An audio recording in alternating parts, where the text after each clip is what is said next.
Já, það gengur nú ekki að drepa ykkur kæru hlustendur og áhorfendur með Evrópu umræðinni og blessunlega fleira til þess að ræða Hingað komin til mín gestur sem var fyrr á árinu hér við Rauðaborðið að ræða köngulær. Hann heitir Dr. Ingi Agnarsson og prófessor í líffræði við Háskóla Íslands. Vertu velkomin, Ingi. Takk fyrir. Sko, síðast þegar við hittumst hér, þá varstu á leiðinni til Madagaskar með nemendahóp og við fórum yfir hérna spennandi líf þitt, hvað var þar heim köngulóarinnar. Þú talaðir köngulóaregnið sem hefði skollið á þér í Madagaskar og hérna þetta harða eða sterka efni hennar sem ætti sér enga hliðstæðu og það var mjög gaman að spjalla við þig þennan heim. En í lok síðasta samtals þá ræddu við að það geti líka verið gaman að fá þig aftur til þess að segja okkur frá afrakstri núna Madagaskar ferðarinnar í sumar og þess vegna hef ég beðið þig að koma hér og flytja okkur smá skýrslu. Eru fréttir?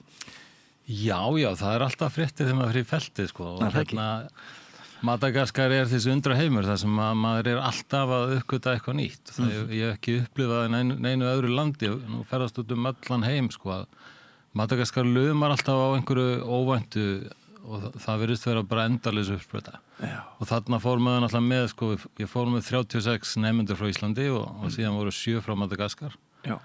Og allt þetta, sem sagt, BS-nemar fullir af áhuga og spennu, þannig að þetta var mjög spennandi og hérna við fórum vitt á breytt, enduðum þarna í viku í regnskóginum og þar voru bara gerðar rannsóknir, þannig að það voru einhverju 7-8 rannsóknarhópar sem voru að vinna í rannsóknum. Og það voru alls konar uppgötvanir, það var náttúrulega eftir að vinna úr þessu og svona, en það kom margt nýtt í ljós, sko. Enginn í hópnum með köngulóarfóbíu, væntanlega? Ekki lengur. Það var svona helmingurinn þegar við lögum að stað. Það einn sér tími settur í það í Madagaskar að laga köngulóarfóbíu og við læknum hana bara. Hvernig gerist það? Við bara komum inn með stóra könguló sem heitir Golden Orvíver, hún býr til svona gullitaðan vef, stóru mikil en mjög róleg og hvað hún stór? Já, svona með löppum svona 10 cm, já. Dálítill búkur, sko, og við látum hana labba á fólki og við byrjum með einhverjum sem rólegur með þetta og svo færum við okkur yfir í þá sem eru hræddir og einhvers staðar koma inn þeir sem eru skítræddir og svo lengi sem okkur tekst að fá það til að láta köngulóna að labba sér að þá bara breytist viðhorfið gjörsamlega. Sumir verða bara spenntir og allir verða minna hræddir og það engin lengur með einhverja algjörafóbíu. En sumir sem voru bara nánast öskrandi þegar maður var tilbúin að setja köngulóna á það og það voru bæði strákur og stelpur að þú veist, voru síðan að leita eftir því að fá að halda könguló og setna í kursinu. Þú veist, þannig að þetta er náttúrulega þekkt aðferð að bara nálgun við þessi dýr, þessi hræðsla á ekki neitt grunn. Og þú finnur svona dýr bara rólega, labba á hendina þér, finnur fótsporin, hún falleg og þú áttar þig á því að þú veist, af hverju ég hrædd við þetta? Þetta bara stærsta sem ég séð og þetta ekki neitt. Já, það engin góð ástæða fyrir því að við óttumst köngulær. Nei, í rauninni ekki svona almennt. Það eru til köngulær sem að bera varast, en þú veist, af 55.000 tegundum þá það... James Bond köngulóan. Já, þú myndist eitthvað á hana síðast, ég man ekki hvað það var. En jú, það til, en Tarantúla. Já, það nánast engar tarantúlur hættulegar, en það svona 2 af þessum sem að myndi sjálfur forðast eru sem sagt tarantúlur og önnur eins og flest eitrar lifir í Ástralíu, en ef þú ert ekki þar þá lítið á það, sko. Það svona liggur við að maður þurfi, sko, að vera með disclaimer eða aðvörunar orð fyrir hlustendur og áhorfendur áður maður ræðir við þig svona mál vegna þess að þú upplýstir hér daginn að sko ekki bara meiri hluti mannkinn sem með einhvern svona hrylling gagnvart. Þetta bara 90%. 90%, já.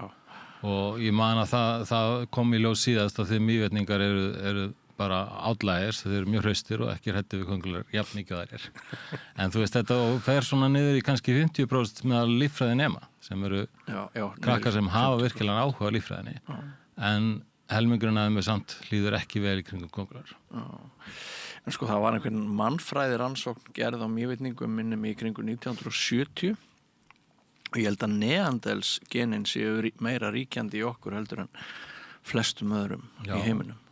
Hvort sem það hefur eitthvað að gera með þá minni fóbíu gagnvart skordýrum Já, hvernig myndur þú skýra það? Ég veit ekki, ég reyni ekki að skýra En það er einhver öðru sig gen og þetta náttúrulega, þú veist, það öðru sig hugsunarháttur, ég menna við erum með þó við séum ekki stór eyju, þá alls konar mismunandi hópar af fólki sem ég ekki alveg eins. Kannski erum við frumstæðir, þú sér það nú stundum við Britsborðið þegar við mætumst það. Já, þú getur verið mjög frumstæðir. Þú ert ekki hræddur við Britsborðið, það er alveg rétt. Hvorki við köngulærnar né margt annað. Né anstæðingana, helst þú sér hræddur við mig. Nei, ég er ekki hræddur við þig. Heyrðu Ingi minn, en sko, þú sagði mér daginn af því að við þekkjumst nú og maður græði nú oft á því þá fær maður fólk í svona spjall sem annars myndir nú kannski bara segja nei en þú sagði mér daginn að sem sagt það hefði einhver uppgötun sem þið gerðu þarna á Madagaskar tengir silki ef mann rétt það væri eitthvað sem mögulega gæti ratað í heimsfréttirnar síðar eða eitthvað. Já, það hefur náttúrulega ratað í heimsfréttirnar þetta er nú einlega gömul saga, ég man ekki hvað við töluðum síðast en við uppgötuðum kónguló, stóra kónguló sem að gera þessar risastóru vefi og er með ótrúlega sterkt eða þolið silki sem að margfalt sem sagt þolnara, það þýðir það að getur tekið í sig meiri orku áður en það brotnar heldur en efni eins og kevlar sem að stoppar byssukúlur og þú veist, jafnsterkt og gott stál en líka teygjanlegt og þessir eiginleika saman gera það mjög svona þolið eða tough eins og það kallaði á ensku. Og þetta er náttúrulega mjög merkilegt og það fórum allan heim, ég menna þessu uppgötum vegna þess að þarna ertu með þráð sem að bara náttúrulega þráð, silki sem við náttúrulega búið til föt úr silki en ekki kóngulósilki sem að verður bara til inn í líkama lífveru, það engin eiturefni, engin hiti, við þurfum rosalega mikið hita og eiturefni til að búa til stál og kevlar og svo engin mengun og mengun alltaf og svo þetta þú veist fyslétt og mjúkt og þægilegt og þetta veldur ekki ónæmisviðbrögðum á líkamanum, þannig getur notað þetta á og jáfnvel inn í líkamann og þú veist möguleikarnir að nota þetta í hvort sem það við lækningar eða við bara búið til sterk efni eins og við myndust á síðan, hafði herinn áhuga á þessu. Þannig að það svona fór víða og við erum ennþá svona að skoða ýmsa eiginleika þessar kóngulár. En það er svo sem ekkert mjög nýtt að frétta akkurat núna á þessu. En felst tækifærið í að krakka efnafræðina sem leiðir til þess að þetta... Já, það eru semst tvær leiðir, annarkvort að skilja semst uppskriftina af efninu og ég verð að vinna á þeirri hlið og við erum búin að raðgreina nokkra tegundir og við erum búin að raðgreina þessi prótín sem að mynda þetta silki, þannig að við erum með nákvæmlega uppskrift að þessu öll saman. En það ekki nóg, vegna þess að ef við búum til þessu uppskrift, við blöndum þessu saman bara eins og pútuköku og svo búið til þráður því að þá hann bara brotað af styrkleika þess sem að kemur út úr kóngulóni. Þannig að það einhver leyndardómur sem að hún heldur ennþá sem að við kunnum ekki. Við getum bara sagt þetta prótín, það uppskriftin, við getum sett það saman en silkiþráðurinn virðist vera samsettur úr mörgum gerðum af silkiprótínum og síðan með einhverjum litlum prótínum sem við erum rétt að byrja sem að hjálpa til að tengja allt saman og þetta virðist vera mjög flókið og við erum ekki komin þangað en við erum í áttina. Hitt svo væri að bara skoða bygginguna á þessu efni og það svona meira kannski engineering approach, hvað sem það nú heitir á íslensku að bara, þú veist, ok, þetta efni sem er bæði sterkt og teygjanlegt á sama tíma við menn kunnum ekki búið til svoleiðis efni hvernig eru byggingareiningar hvernig þetta einhverjir harðir diskar, þetta einhverjir svona snúrur sem að fara margar hringjum mynda eins konar gorma og þú veist bara skilja hvernig þetta er sett saman og síðan búa til eitthvað allt annað en á sömu byggingarprinsipum. Þannig að þú veist, það væri hægt líka. Einmitt. Þannig að þetta er uppgötun í vinslu, getum við sagt. Já, ég meina þetta er eins og, vísindin eru náttúrulega bara þetta er svona í skrau í einu. Uppgötun eru oft algjör tilviljun eins og þetta og síðan vinnum maður frá því. Já. Og hérna, þér finnst kannski vandræðalegt að viðurkenna það, en þú er það ekki bara eiginlega sko einn helsti fræðimaður alheimsins á þessu sviði, ekki satt? Það er nú hægt að deila það, sko. Ég er einn fremsti vísindamaður alheimsins á mjög þröngu sviði sem er ekki akkurat þetta. Okay. Ég er kannski meðal einhverja tugi sem að hérna eru mjög vel að sér köngulegar og hérna meðal einhverja tuga, já og ákveðnu sviðin en þess það þætti nú ágætt á Evrópumótinu aðalega, þú veist, ég er sérfræðingurinn í ákveðnu hluta og svona ég svona þegar kemur að þessum silkistúdíum þá hef ég svona einna breiðastan þekkingu vegna þess að ég fer alveg frá taxonomy upp í hérna biomechanics og genomics en þú veist, það er einhverjir sem eru sterkari hver einustu sviði. Þannig að þetta er bara svona eins og alltaf, maður er sérfræðingur í einhverju einu og svo svona vitt og breytt svona ef maður nálægt. Þarnum menn. Það er alltaf gaman fyrir okkar litlu þjóð að eiga fræðimenn í fremstu röð. Þeir eru nokkrir, já. Já, og þegar hérna sem sagt einhver alheims fjölmiðill hringir í þig og spyr hvort þú getur komið í viðtal, þá eru svona 99% líkur á að ástæðan sé köngulegar. Já, algjörlega. Það er engin önnur ástæð til að tala um mig. Það er engin önnur ástæð. Nei. Hérna, eins og þú veist að þá þurfti ég að hafna viðtali hjá National Geographic kom og þú bauðst mér hingað í staðinn sem uppbót. Finnst þér ekki fallegt? Ekki slæmt, jú. Þú missir á National Geographic. En fær tækifæri fyrir á samstöðinni. Já, þetta er æðislegt, sko. Ég meina, við erum þar sem við erum vegna þess að við berum okkur saman einmitt við National Geographic og alla stærstu fjölmiðla heims. Já, þið eru allavega að gera eitthvað alveg uník á Íslandi og hérna, fólk hefur áhuga á því að heyra í fólki á landinu. Eins og þú náttúrulega, ég meina, er nokkur annar svona köngulegur sérfræðingur á Íslandi? Nei, alls ekki. Og svona fáir svona sem eru á mínu sviði sem er svona nútíma flokkunarfræði með erfðamengjum og svoleiðis en það er svona nokkrir en engin annar í kóngulónum. Nei. Sko af því að þessi ferð er tiltölulega ný yfir staðinn og kannski svona eitthvað blóðhrátt enn í huga er þetta ekki svolítið svona flókið að Madagaskar náttúrulega þessi einstæki heimur en þú ert þarna sko, ertu bara á einhverju 5-stjörnu hóteli eða er þetta svolítið svona rough and nasty aðstæður? Nei, eiginlega hvort, sko, en jú, þetta er mjög flókið og það þarf mikinn undirbúning og við byrjum meira en ári fyrir ferða að undirbúa. Meira en ári? Já, og það er allt frá því að fá leyfi fyrir að vera þarna með nemendur og safna og svoleiðis og bara skipuleggja alla ferðina, þetta eru flug, þetta eru rútur, þetta eru gistingar, matur, öryggisatriði, svo þarf að náttúrulega skipuleggja rannsóknunar og þú veist, þetta er mjög flókið batteri og maður er svona eins konar ferðaskrifstofa og prófessor hérna á sama tíma og þetta þarf að vera vel gert vegna þess að þó að Madagaskar sé tiltölulega örugt ríki að þá er þetta samt Afríkuríki þar sem að það eru alls konar hættur og þetta þarf að gera rétt og vel. Er mikið hérna bólusetningar fyrir? Já, krakkarnir er sérstaklega þeir sem ekki ferðast áður fara alveg í, ég man ekki hvað það er, 6-7 mismunandi bólusetningar. Ég náttúrulega þarf ekki að fara mikið því ég er með svo mikið að sprautum í mér en þannig að það er alls konar svo leiðis. Það eru, þú veist, lifrarbólgur sem eru hættulegar og hundaæði og náttúrulega malaría og alls konar svona sem er hægt að fá í þessari ferð. En Madagaskar býr svo vel að það er engir eitraði snákar og það eru, þú veist, engir stórir afræningar, engir ljón, engir tígrisdýr og svo leiðis, þannig að þetta er svona frekar örugt umhverfi. Já. Sko mér dettur í huga að þetta sé alltaf svona stórt stökk fyrir sum ungmenni. Við erum náttúrulega alltaf við venjumst meiri bómull, ég held að það sé nú hægt að halda því fram með gildum rökum, ekki satt. Jú, ég meina verður þetta svona menningarstökk ekki kannski alltaf stærra og stærra?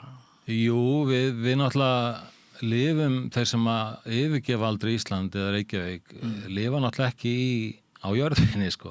þetta ekki jarðarbúar, þú veist, það sem við upplöfum hér í Reykjavík svo lítið brota því sem mannkynið upplifir og þeir sem hafa ekki ferðast og hafa ekki séð þetta áður, þá þetta náttúrulega rosalegt menningasjokk og svona að einhverju leyti vil maður forða því að þessi krakkar fái mikið sjokk en samt að þá vöndum við okkur til þess að þeir fá allavega nógu mikið sjokk til þess að átta sig á því bæði hversu gott þau hafa það hér og bara hvernig fólk býr annars staðar og það talar bara eins og mannfræðingur líka sko. Já, þetta mjög mikilvægt vegna þess að þú veist þau átta sig ekki á hérna dýpt fátæktar í Afríkuríki þau átta sig ekki á neyðinni sem að horfir á þau bara hvarsnum og labbar og mannfjöldanum og hérna bara þú veist hversu mikið kaos í gangi og fólk kemur hérna við pásum okkur á því að þó við séum mest út í náttúrunni þá eyðum við svona 2 mínútum í höfuðborginni vissuleiti þurfum við þess til þess að svona ganga frá pappírsunni en mér finnst þetta mikilvægt því að þá uppgötaði niður í miðbæ bara þetta bara sýnisátnaði hvernig lífið hjá stærstum hluta jarðarbúa. Já, stærstum hluta. Einmitt. Fjöldinn mjög fátækur og býr við erfiðar aðstæður og þeirra daglega líf snýst allt annað og allt öðru sér áhyggjur heldur en við þeim. Já. Og þetta náttúrulega eitthvað sem að verður eiginlega að upplifa að þú ætlar að telja því borgara þessar jarðar sko. Já. En hérna þannig að þetta fer mismunandi í fólk og fær mikið á sem að ég held að bara sé bara gott, þetta bara holdt. Sko, við vorum ekki eins mikið í PC-nu hérna í gamla dag eins og við erum í dag. Nei. Nú má ekki segja neitt sem man langar til þess að segja því að það gæti sært einhvern. Sko, þeir sögðu bara hérna forfeður okkar heimst heima alið barn. Já. Og í Hávamálum náttúrulega talað mikilvægi þess að ferðast og vits þeim víða ratar. Vits þörf fyrir víða ratar, já. Og hérna, og sem sagt sko, þannig að það segir sér sjálft að til þessari hérna Evrópu umræðu núna maður áttar sig, ég ætla ekki að draga það inn í hana sko. Nei, láta hana vera. En maður finnur það alveg að sjónarhorn þeirra sem hafa alltaf bara búið á einum stað, kannski hér á höfuðborgarsvæðinu og svona, þau eru náttúrulega sumpart svolítið öðruvísi. Já, ég meina fáfræði er vandamál og þegar fólk byggir sínar skoðanir á heiminum á skort á þekkingu að það ekki gott og hérna við erum alltaf að gera grín að Bandaríkjanum af því að okkur finnst þeir svo vitlausir. Þú veist, þeir vita lítið heiminn, finnst okkur. Já, þeir taka svolítið með sér Bandaríkin þegar þeir ferðast. Já, og það bara, þú veist, bara af því að þeir hafa aldrei farið neitt annað og þetta alveg sama hérna á Íslandi fyrir þá sem ekki hafa farið annað. Það nefnilega svolítið þannig, já. Og hérna, ég segi það alltaf við mína nemendur, þú veist, jú, það er gott að koma í Háskóla Íslands og fær frábært nám en þú veist, besta námi sem við getum fengið að ferðast heiminn. Já. Og gerðu það. Og þú fórst sjálfur út? Ég fór mikið heiminn. Ég tók mér alltaf pásu milli námsstiga til þess að ferðast. Já. En bara fyrst á bentir á Hávamálinu þá ég með undirskriftin mín á tölvupóstunum mínum sem sagt orð eftir E.O. Wilson sem einn af stærstu líffræðingum allra tíma. Og hann segir the most dangerous worldview is the worldview of people who haven't viewed the world. Þetta akkurat sami hlutur. Akkurat. Þú veist, og þess að segja, þú veist. Og oft hefur þessi hópur hæst, sko. Já, það svo auðvelt að tala hátt þegar þú ert fáfróður. Já, ignorance is bliss. Já, og þú bara veist ekki, þannig að þegar þú ert búin að öðlast mikla vitneskju, þá það sem að gerist í rauninni, þá áttar þið meira að því hversu lítið þú veist. Já. Og fullyrðingarna fara svona að minnka og lætin í kringum þína fullvissu eru minni. Já. En ég einmitt að segja Evrópuumræða, þú veist, mjög á þessu stigi að það frekar öskra herra heldur en að hlusta rök. Já. og það var ekki nóg með að þú væri duglegur að leita þér þekkingar og menntunar hér og þar í heiminum heldur, bjóstu náttúrulega lengi sem prófessor í Bandaríkjunum, ekki satt?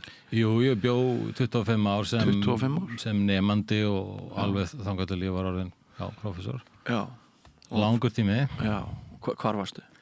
Ég var út allt sko, ég byrjaði í Washington DC og svo var ég í Miami og fórum aðeins til Vancouver, Canada og svo til Ohio, Akron, Ohio og svo fekk ég vinn í Puerto Rico og svo í Vermont. Þannig að þetta var svona vítt og breytt. Þannig að ég endaði þarna sem prófessor í Vermont sem mjög góð staður og var þar í 10 ár og það svona þá sástaður í Bandaríkjunum sem að svona, myndi mér svolítið á Ísland og svona kannski svona most liberal eins og það segja fylkið í Bandaríkjunum.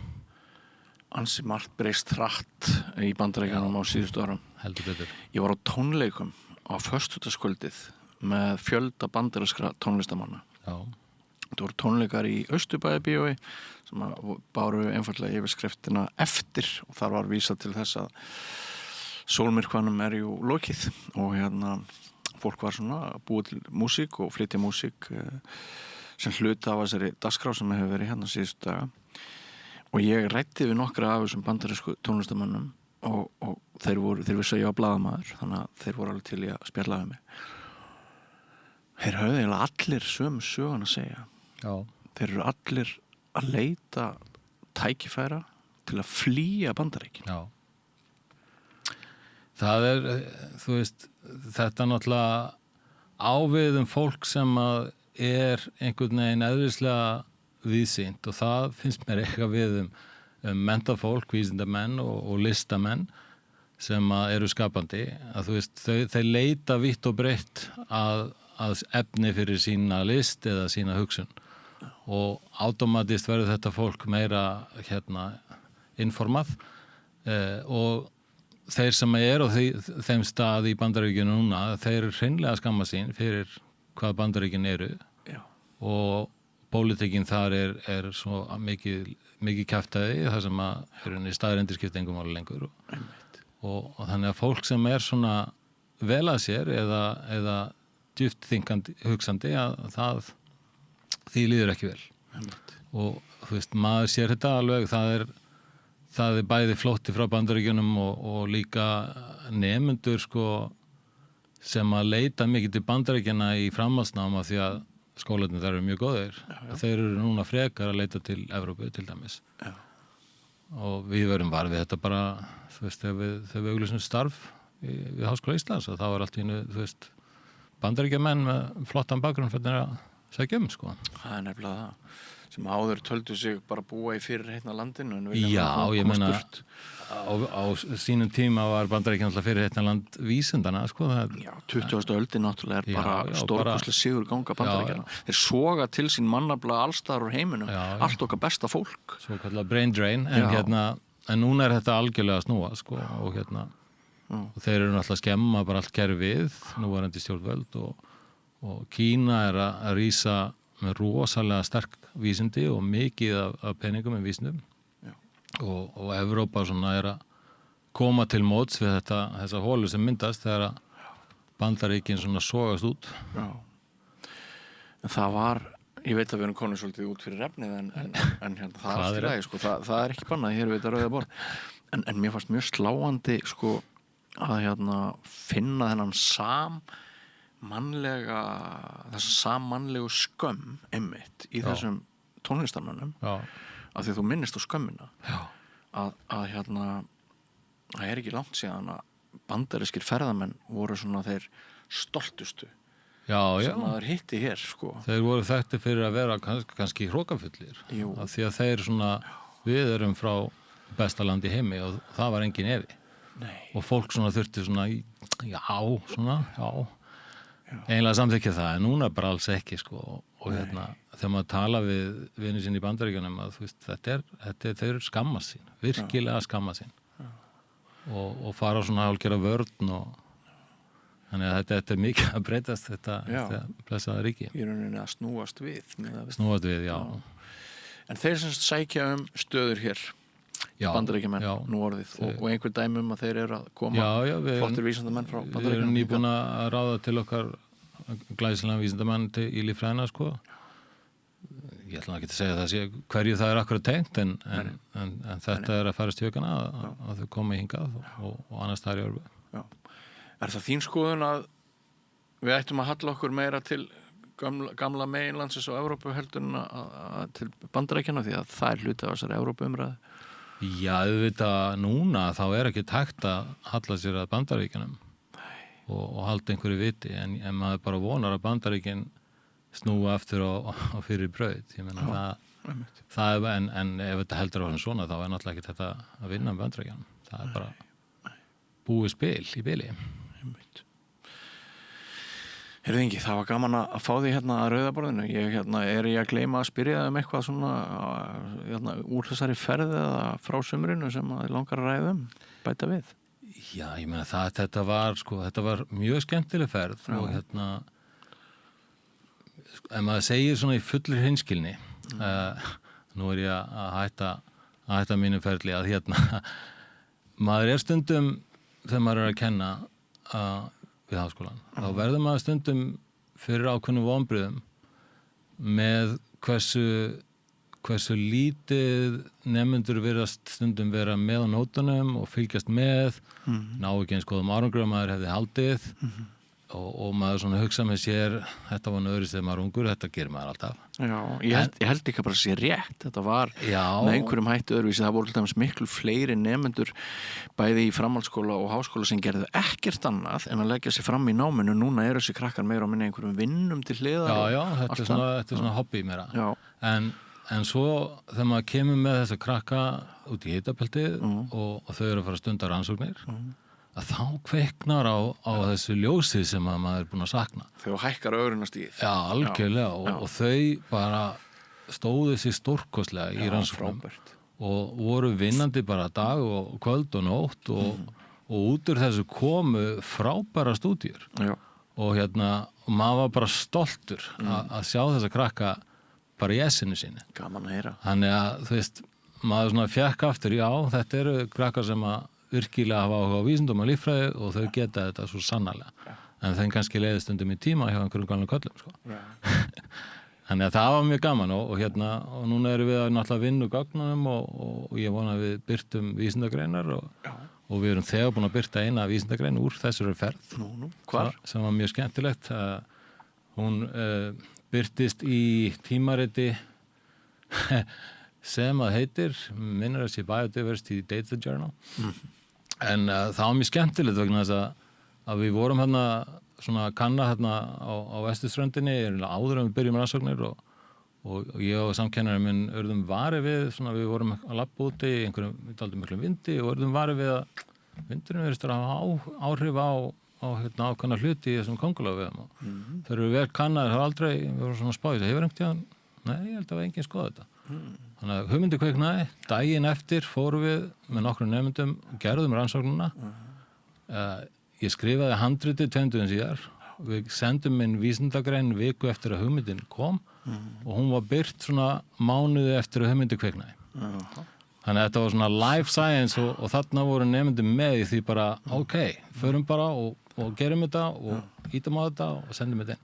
Já, ný rannsóknarhugmynd eða rannsóknarhugmynd sem við vissu ekki til að hefði komið fram. Þetta fyrst kviknaði í hausnum á okkur einhvern tímann 10. maí og greinin var birt 5 vikur síðar. Það er bara, þú veist, ótrúlega upplifun að þú veist, maður sér þetta að gera svona og þeir höfðu náttúrulega mjög gaman að þessu nemendur og sjáu bara, þú veist, stundum þarf ekkert rosalega mikið, þarf bara að fá góða hugmynd og vita náðu mikið til þess að vita að þetta hafi ekki verið gert áður og hann að rannsókna vel og það var svona það sem ég fannst gaman en sérstaklega gaman en svo voru síðasti dagurinn í þessari ferð þá voru sem sagt nemendur með fyrirlestraðum sín rannsóknarverkefni og maður var bara gáttaður að hvað þetta sumt að þessu var ótrúlega vel gert og spennandi að kíkja þar niður.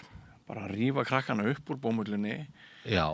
ögra þeim, setja þau í aðstæður sem að mörgum finnst. Vantar ekki getuna, sko. Nei, það vantar ekki getuna, það þarf bara einhvern veginn að ná í hana. Já, þetta er bara, þú veist, kannski kennslan orðin svolítið gamaldags. Kannski kennslan svolítið gamaldags. Samfélagið að þróast. Og kannski bara viðhorfið í tengslum við kennslu og nám og þessa heima.